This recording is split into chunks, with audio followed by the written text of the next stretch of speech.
Welcome to Bangali science class. তো আজকে আমরা এই ভিডিওর পার্টটিতে কোষে দেখি 11 এর 16 থেকে 20 পর্যন্ত এই 5টা অঙ্ক করব। তো প্রতিটা পার্টে 5টা করে অঙ্ক করা হয়েছে। আশা করি এর আগের অঙ্কগুলো তোমরা খাতায় তুলে নিয়েছো এবং আজকে 16 থেকে 20 পর্যন্ত করব। তো চলো শুরু করা যাক। 16 নম্বর অঙ্কটা কি বলছে দেখি। এই বছর নন্দলাল উচ্চ মাধ্যমিক বিদ্যালয়ে পরীক্ষার্থীদের 85% বাংলায়, 70% অঙ্কে এবং 65% উভয় বিষয়ে A+ পেয়েছে। পরীক্ষার্থীর সংখ্যা যদি 120 হয় তবে হিসাব করে দেখি কতজন পরীক্ষার্থী। কয়েকটা পার্ট দেওয়া আছে, সেটা করতে হবে। তো 85% বাংলায়, 70% অঙ্কে আর 65% উভয় বিষয়ে পেয়েছে। তো আমাকে এখানে শুধু বাংলায় কত পেয়েছে, শুধু অঙ্কে কত পেয়েছে সেটা বের করে নিতে হবে। সেটা কিভাবে বের করব বলছি। যে উভয় বিষয়ে পেয়েছে 65% আর বাংলায় পেয়েছে কত পার্সেন্ট, 85%। এবার 85% থেকে যদি উভয় বিষয়টা বাদ দিই, মানে শুধু তাহলে কে পড়ে থাকবে, শুধু বাংলায় কত পেয়েছে তত পড়ে থাকবে। মানে এখানে সবটি বাংলায় পেয়েছে আর তার মধ্যে থেকে 65% উভয় বিষয়ে পেয়েছে। তো উভয় 65%টা যদি বাদ দিই তো শুধু বাংলায় কত পেয়েছে সেটা পড়ে থাকবে। এবার অঙ্কটাতেও সেম, 70 থেকে 65 যদি বাদ দিই তো শুধু অঙ্কে কত পেয়েছে সেটা পড়ে থাকবে। তো এরপরে চলো, এইটুকুই কাজ আছে, তারপরে স্টেপ বাই স্টেপ আমি করছি, দেখতে থাকো। তো আমি 16 নম্বরের আগে লিখে নিচ্ছি। বাংলায় পেয়েছে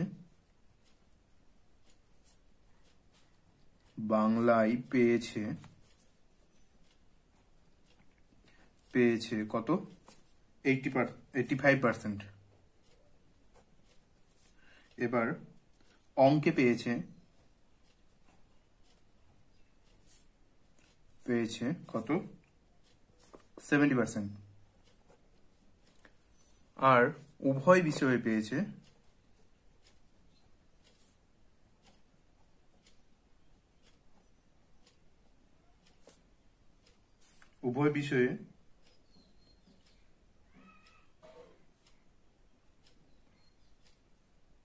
পেয়েছে কত পার্সেন্ট, 65%।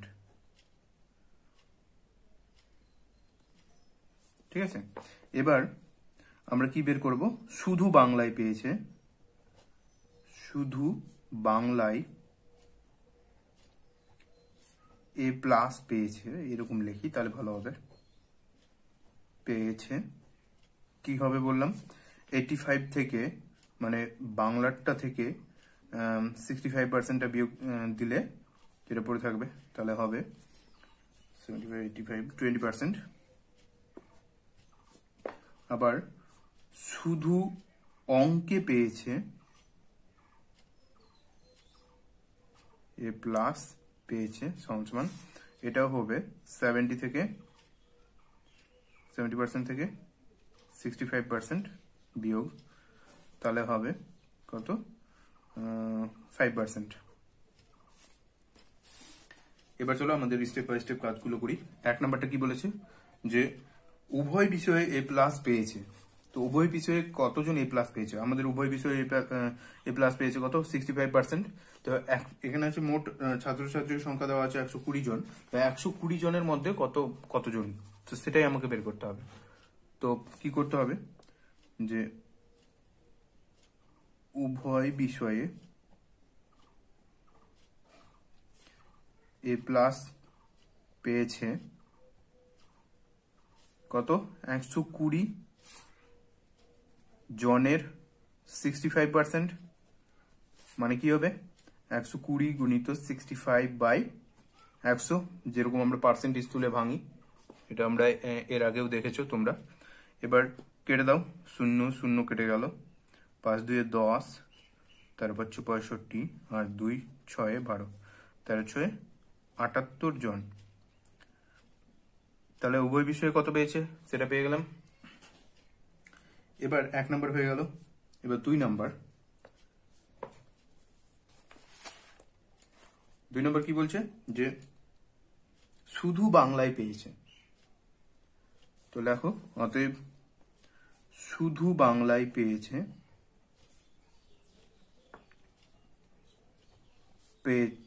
A+ পেয়েছে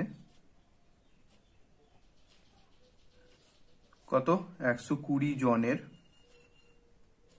আমরা এর উপরে বের করে রেখেছিলাম শুধু বাংলায় এ প্লাস পেয়েছে 20%, সেটাই কাজে লাগাবো, যে 120 জনের 20%, তাহলে কত হবে 120 গণিত 20/100, 0 0 0 0, 12 2 24 জন। এটাও হয়ে গেল 3 নম্বর।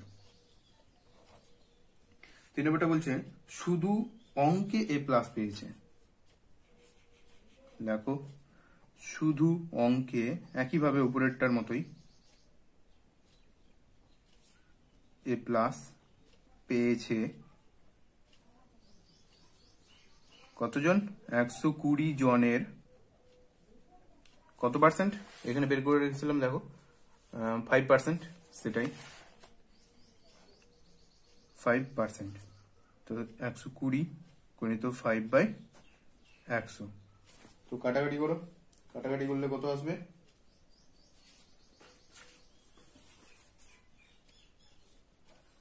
কাটাকাটি করলে আসবে 0 0 কেটে দাও, 5 2 10, 2 6 12, সমান 6 জন, তাই তো? হ্যাঁ, তাহলে 3 নম্বরটা হয়ে গেল। এবার 4 নম্বরটা। সাবস্ক্রাইব করুন বেঙ্গলি সায়েন্স ক্লাস চ্যানেলটিকে এবং বেল আইকনটিকে প্রেস করুন সায়েন্স এবং ম্যাথমেটিক্সের বিভিন্ন ইন্টারেস্টিং ভিডিও সবার আগে দেখার জন্য। এবার 4 নম্বরটার এখানে একটা ছোট্ট ক্যালকুলেশন করতে হবে, যে আগে আমাদেরকে কোনো না কোনো বিষয়ে এ প্লাস কতজন পেয়েছে সেটাই বের করতে হবে। কোনো না কোনো বিষয়ে এ প্লাস পেয়েছে, অর্থাৎ আমাদের যে কোনো একটা বিষয়ে এ প্লাস পেয়েছে বা দুটা বিষয়ে এ প্লাস পেয়েছে, এরকম কতজন আছে। তো আমাদের 65% উভয় বিষয়ই পেয়েছে প্লাস, ঠিক আছে, ভালো করে বুঝবে, 65% উভয় বিষয়ই পেয়েছে প্লাস। এবার এখানে আমাদের বেরিয়েছিল যে 20% শুধু বাংলায় পেয়েছে আর 5% শুধু অঙ্ক পেয়েছে। তো 65% উভয় বিষয়ে পেয়েছে আর শুধু বাংলায় আর শুধু অঙ্কে পেয়েছে, এরাও একটা একটা করেই পেয়েছে এ প্লাস একটা একটা বিষয়ে। তো এ প্লাস তো পেয়েছে, তো এদের এটা এটা আর এটা যোগ করতে হবে। তাহলে আমাদের শুধু মানে কোনো না কোনো বিষয়ে, যে কোনো একটা বিষয়ে এ প্লাস পেয়েছে কতজন সেটা বেরিয়ে যাবে। তো 65 প্লাস 20 প্লাস 5%, এরা কোনো না কোনো বিষয়ে এ প্লাস পেয়েছেই। 65% তো উভয় বিষয়ে পেয়েছিল, 20% শুধু অঙ্কতে পেয়েছিল, 5% শুধু বাংলায় পেয়েছিল, সরি 20% শুধু বাংলায় পেয়েছিল, 5% শুধু অঙ্কতে পেয়েছিল। তাহলে এটি যোগ করলে আসবে 90%। অতএব এবার লিখতে হবে যে উভয় বিষয়ে এ প্লাস পাইনি, তাহলে কতজন। এবার 100 থেকে এটা 90, টোটাল হচ্ছে আমাদের 100, 100 থেকে 90 বিয়োগ দিলে যত থাকবে তত। উভয় বিষয়ে এ প্লাস পাইনি কতজন, তাহলে 100 থেকে 90 বিয়োগ কত পার্সেন্ট হচ্ছে, 10%। অতএব আরেকটা লাইন লিখি, যে উভয় বিষয়ে এ প্লাস পাইনি 120 জনের মধ্যে 10% কতজন, সেটাই বের করতে হবে, কারণ আমাদের জনে বের করতে হবে। তো 120 গুণিত 10/100, কাটাকাটি করো, 0 0 0 0, তাহলে কত হলো, 12 × 12 জন। তো এটা অঙ্ক এখানেই। চলো পরের অঙ্কটা করা যাক, 17 নম্বর অঙ্ক। এরপরে চলো 17 নম্বর অঙ্কটা বলছে, আমিনা বিবির বেতন প্রথমে 20% বৃদ্ধি পায়, পরে 20% হ্রাস পায়। আমিনা বিবির বেতন শতকরা কত পরিবর্তন হলো, অর্থাৎ প্রথমে 20% বৃদ্ধি পেয়ে যাচ্ছে, আবার পরে 20% হ্রাস পাচ্ছে, তাহলে শতকরা কত পরিবর্তন হলো সেটাই আমাদের দেখতে হবে। তো চলো, এটা খুব সোজা অঙ্ক এবং খুব ইম্পর্টেন্ট অঙ্ক, তাহলে আমরা করব। তো যেহেতু আমরা শতকরার অঙ্ক করছি, তাই জন্য আমাদের সবসময় 100ই ধরতে হয়। তো ধরে নিব, ধরি আমিনা বিবির বেতন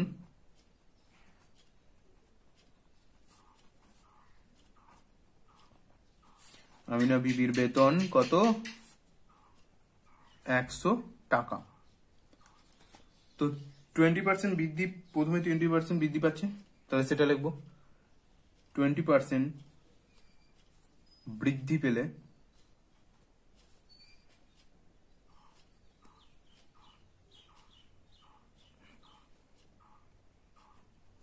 পেলে বেতন হয় কত হবে? 20% বৃদ্ধি পাচ্ছে মানে 100 সঙ্গে 20% মানে কি 20 যোগ হয়ে যাবে, মানে 120 টাকা। তাহলে 20% বৃদ্ধি পাওয়ার পর 120 টাকা হচ্ছে। এবার আবার কি বলছো? 20% হ্রাস পাচ্ছে। 20% হ্রাস পাচ্ছে মানে কি? 20% হ্রাস পাওয়া মানে হচ্ছে যে 100 টাকায় হ্রাস পাই 20 টাকা। এটা একটু আমি ঐকিক নিয়মে করব, তাহলে ভালো বুঝতে পারবে যে 100 টাকায় হ্রাস পাই 20 টাকা, 1 টাকায় কত আর 120 টাকায় কত। অতএব আবার 100 টাকায় হ্রাস পাই কত? 20 টাকা, যেহেতু 20% হ্রাস পাচ্ছে বলছে। এবার 1 টাকায় হ্রাস পাই কত? 20/100 টাকা। আর 120 টাকায় হ্রাস পাই কত? 20/100 গুণিত 120। কাটাকাটি করো, 0 0 0 0, তাহলে 12 কত? 24 টাকা। তাহলে আমাদের 120 টাকায় কত টাকা হ্রাস পাচ্ছে? 24 টাকা। আর আগে কত বৃদ্ধি পেয়েছিল? 20 টাকা। 20 টাকা বৃদ্ধি পেয়েছিল আর এখন 24 টাকা হ্রাস পাচ্ছে। তাহলে আলটিমেটলি আমাদের কি হচ্ছে? 4% লস হচ্ছে বা 4% কমে যাচ্ছে। তো সেটাই আমরা ফাইনাল অ্যান্সার লিখবো যে বেতনের শতকরা পরিবর্তন হলো। অতএব বেতনের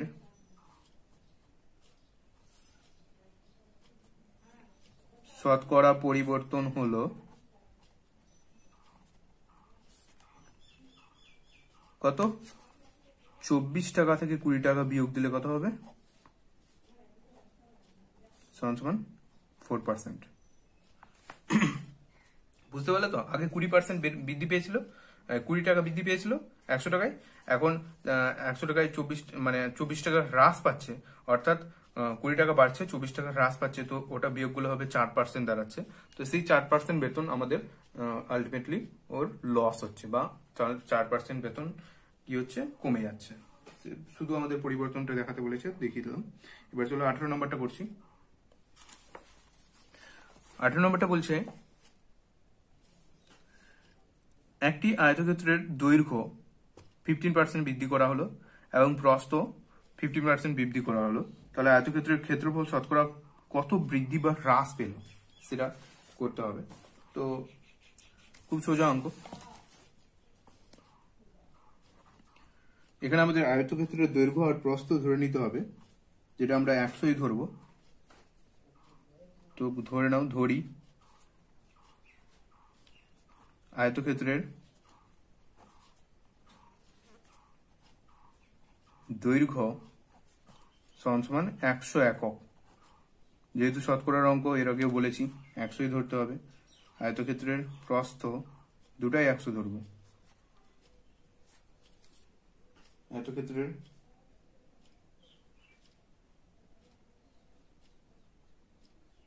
প্রস্থ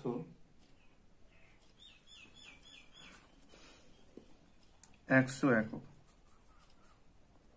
দেখো দুটাই 100 ধরলাম, এটা বর্গক্ষেত্রের মতো হয়ে যাচ্ছে, কিন্তু অসুবিধা নেই, আমরা এটা ধরেই কাজ করব। যেহেতু শতকরার অঙ্ক তো এরকম এক্স ওয়াই ধরেও কাজ করা যেত, তো আমরা এটাই ধরে কাজ করব, অসুবিধা নেই। তো দেখো কি করছি, 100 একক 100 একক। অতএব ক্ষেত্রফল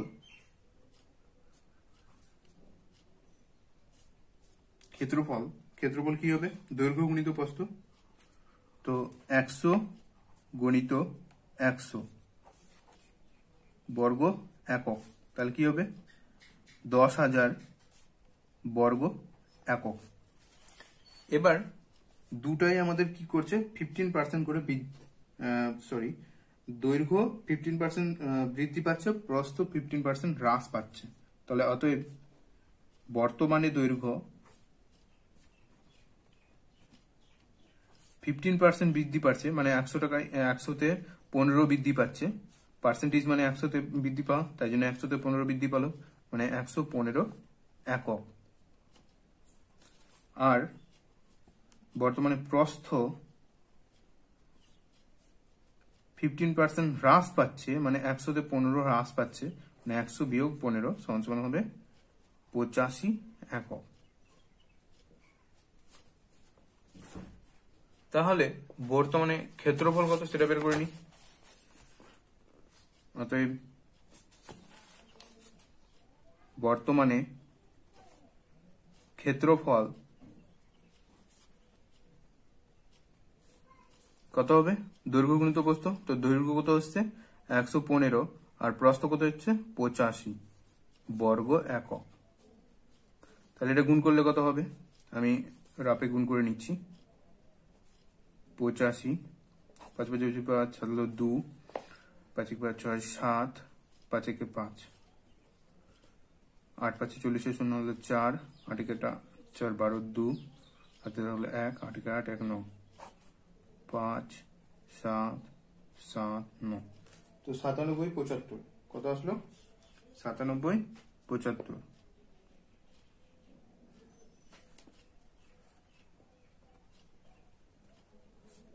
বর্গ একক। তাহলে 9775 আর আগে ছিল 10,000, আর ছিল এটা ক্ষেত্রফলটা 10,000 ছিল, আর এখন আসলো 9775। তো কি হচ্ছে, ক্ষেত্রফল হ্রাস পাচ্ছে। অতএব ক্ষেত্রফল হ্রাস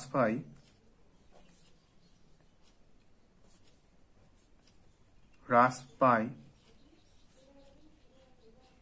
কত, 10,000 থেকে 9775 বর্গ একক বিয়োগ।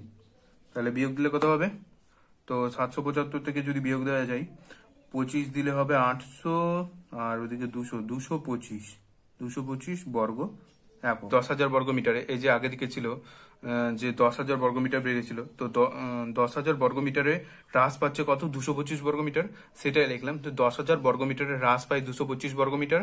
তারপর 1 বর্গ মিটারে কত হ্রাস পাচ্ছে, 1 বর্গ মিটারে ঐকিক নিয়ম করছি, 1 বর্গ মিটারে হ্রাস পায় 225 বাই 10,000 বর্গ মিটার।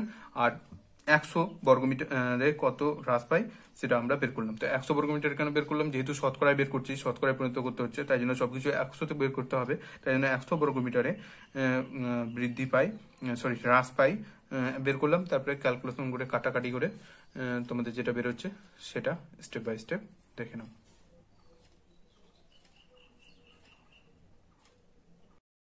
তো 9/4 হচ্ছে 9/4%, অর্থাৎ এটাকে যদি পূর্ণ করা যায় তো কি হবে, 9/4, 4 দিয়ে 9-কে ভাগ দিলে কি হবে, 4 2 8, তাহলে হবে 1। তো 2.1/4%, 2.1/4%। তাহলে কত পার্সেন্ট হ্রাস পাচ্ছে, 2.1/4%। অতএব ক্ষেত্রফল হ্রাস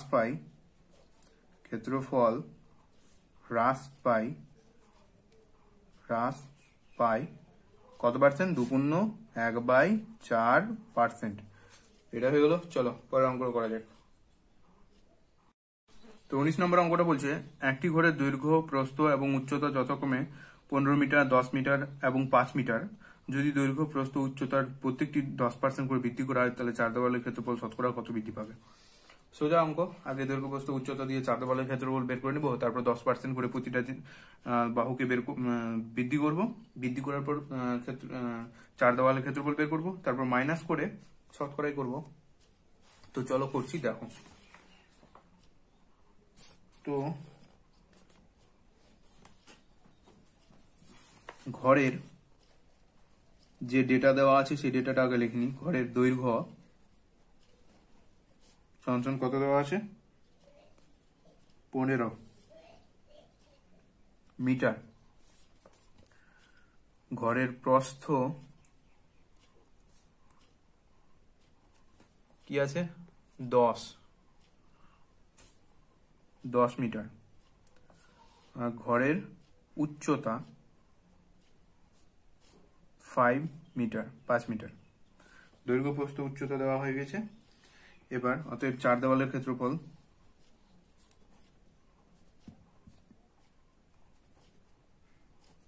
দেওয়ালের ক্ষেত্রফল, 4 দেওয়ালের ক্ষেত্রফলের সূত্র কি? 2 ইন্টু দৈর্ঘ্য যোগ, এটা তোমরা এর আগেও জানো যে দৈর্ঘ্য যোগ প্রস্থ, যেটা পরিসীমা সূত্র, তার সঙ্গে শুধু উচ্চতা গুণ করে দাও, তাহলে সেটা হয়ে গেল 4 দেওয়ালের ক্ষেত্রফল সূত্র। তাহলে এবার মান পুট করো। তাহলে 2 গুণিত দৈর্ঘ্যের মান কত আছে? 15, আর প্রস্থের মান 10, আর উচ্চতা হচ্ছে 5 বর্গ মিটার ভূমি। তাহলে হবে 5 দিয়ে 10 হয়ে গেল, আর এদিকে হয়ে গেল 15 10 25 ভূমি। তাহলে হবে 25 10 250 ভূমি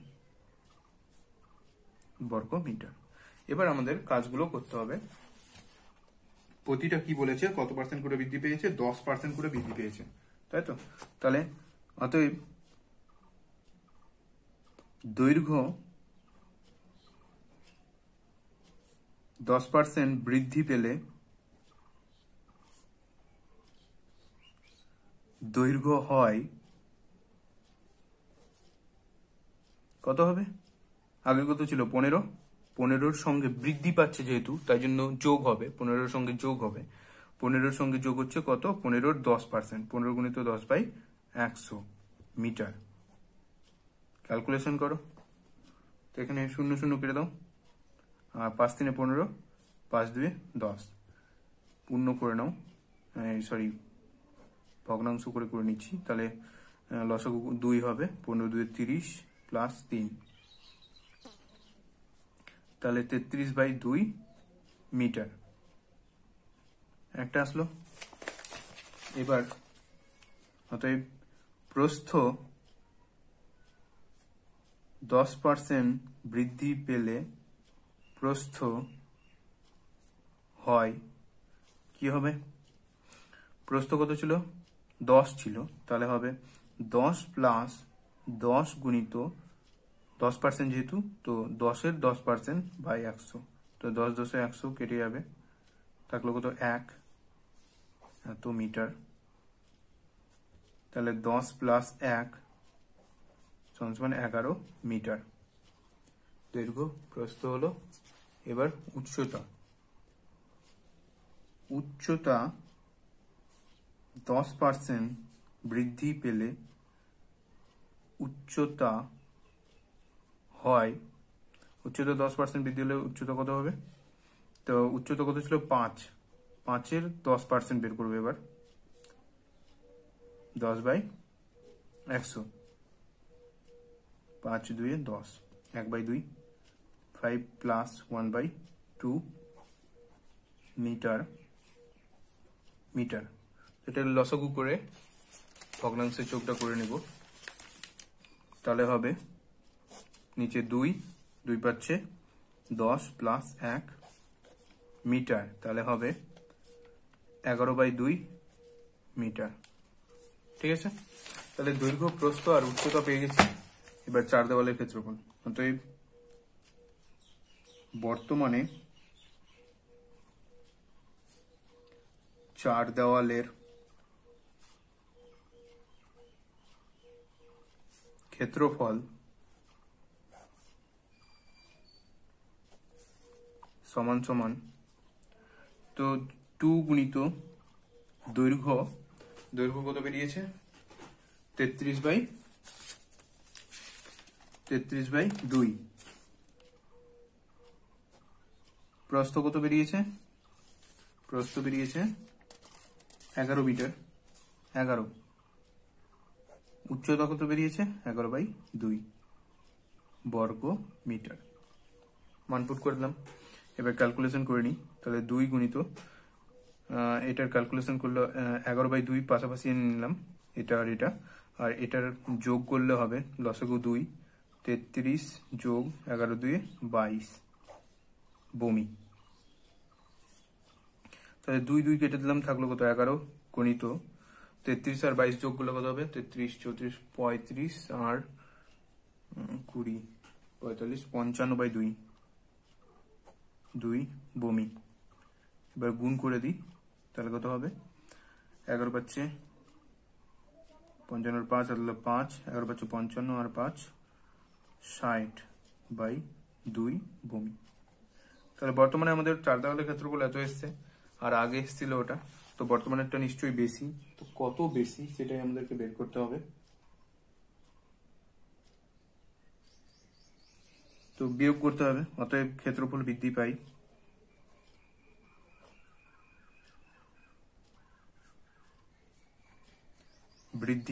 কত বৃদ্ধি পাই?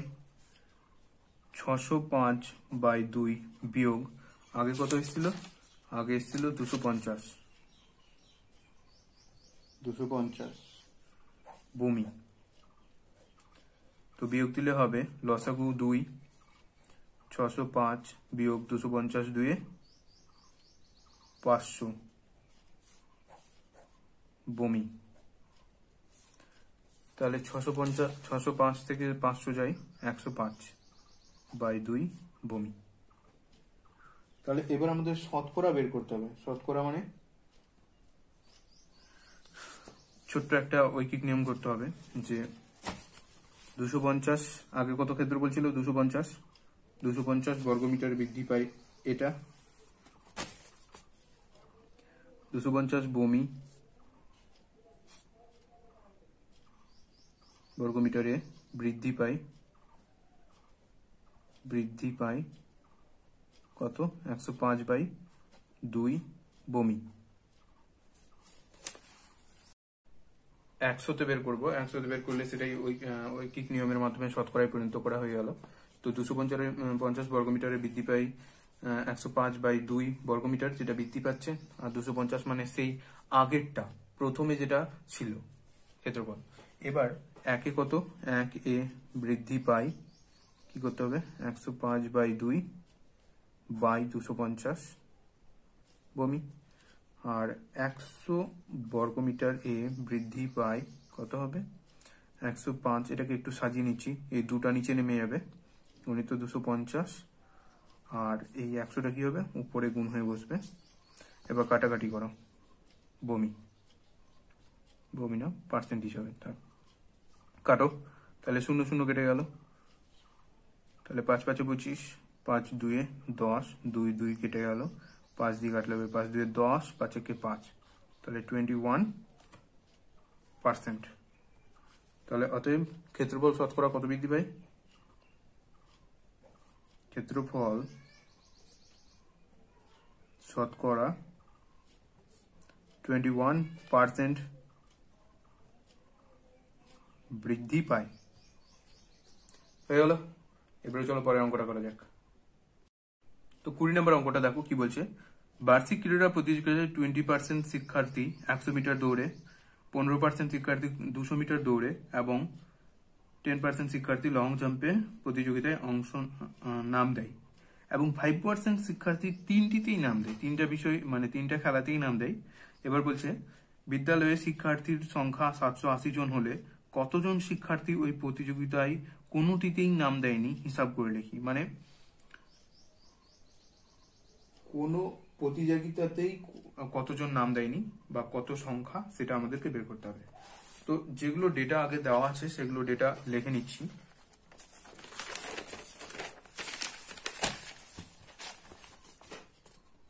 তো কি দেওয়া আছে যে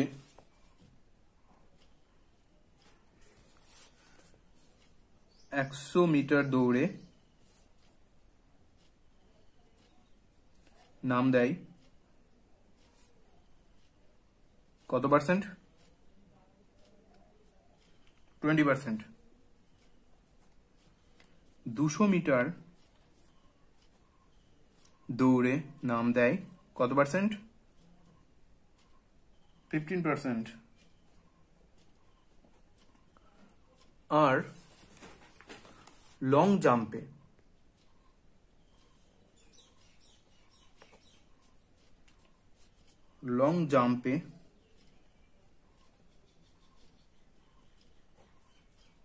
নাম দেয় কত পার্সেন্ট? লং জাম্পে নাম দিচ্ছে 10%। তাহলে এই টোটাল শিক্ষার্থীগুলো কি করছে? খেলায় নাম দিচ্ছে। তো অতএব প্রতিযোগিতায়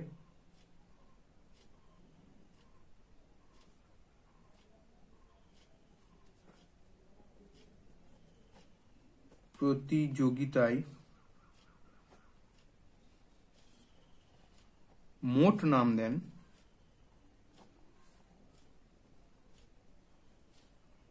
কতজন? এটি সবটি যোগ 20 প্লাস 15 প্লাস 10%, তাহলে কত হবে? 20, 30, 35 আর 45%। তাহলে 45% শিক্ষার্থী সব খেলায় নাম দিয়েছে। কিন্তু এখানে আবার বলা আছে যে 5% শিক্ষার্থী উভয় মানে তিনটিতেই নাম দেয়। তাহলে এরা তিনটিতে যে নাম দিয়েছে, তাহলে এই 5% শিক্ষার্থী এটা থেকে বিয়োগ হবে, তারপরে আমরা টোটালটা পাবো যে কতজন শিক্ষার্থী তোমার কি খেলাধুলায় নাম দেয়।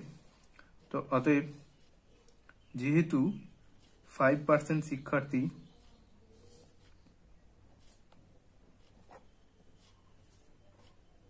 তিনটিতেই নাম দেয়,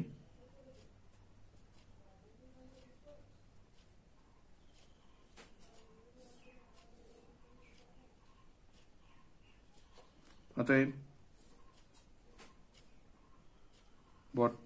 প্রতিযোগিতায়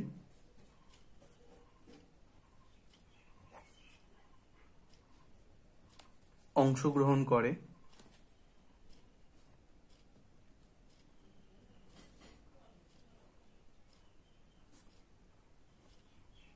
কতজন? তাহলে 45 থেকে 5 জন বাদ দিব 5%, তাহলে কত হবে? 40%।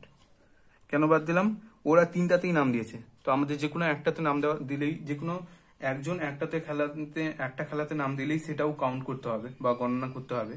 তো সবাই তো সবগুলোতেই নাম দিয়েছে, কিন্তু 5% বা 5% শিক্ষার্থী আছে যারা তিনটাতেই নাম দিয়েছে, তো ওটা তো ডবল কাউন্ট করা হয়ে যাবে বা ডবল গণনা করা হয়ে যাবে, তাই জন্য ওটাকে বাদ দিয়ে দিলাম।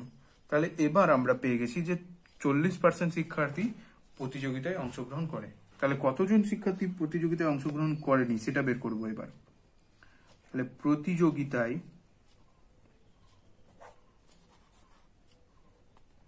অংশগ্রহণ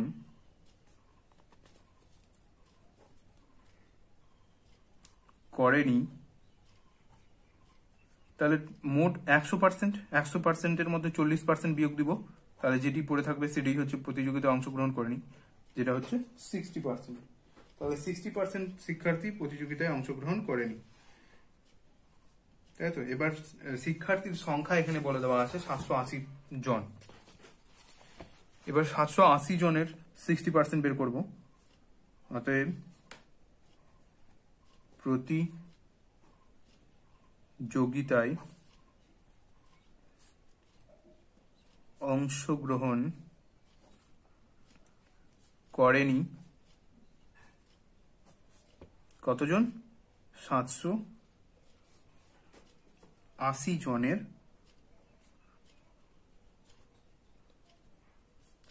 60% সমান 780 গুণিত 60/100, কাটাকাটি করলে কি হবে? 0 0 0 0। তাহলে এটা গুণ করে দিই, 6 8 48 8 হলো 4, 6 7 42 আর 4 46, 468 জন। এটাই হচ্ছে অ্যান্সার। তো আজকের মতো এখানেই এই চ্যাপ্টারটা শেষ হয়ে গেল তোমাদের। কোষে দেখি যেটা 11 চলছিল অষ্টম অধ্যায়ে, এরপরে আমি আবার পরের চ্যাপ্টারটা করাবো, মিশ্রণের চ্যাপ্টারটা। এটা কোষে দেখি 11টা কমপ্লিট হয়ে গেল। এরপরের ভিডিওতে আমরা মিশ্রণের চ্যাপ্টারটা করাবো, মিশ্রণ চ্যাপ্টারটা শুরু করব। তো ভিডিওটি ভালো লেগে থাকলে লাইক, কমেন্ট, সাবস্ক্রাইব করো, আর এইভাবে আমাদের চ্যানেলের সঙ্গে যুক্ত থাকো এবং পরবর্তী নেক্সট ক্লাসের জন্য আমাদের চ্যানেলের সঙ্গে যুক্ত থাকো। Thank you for watching.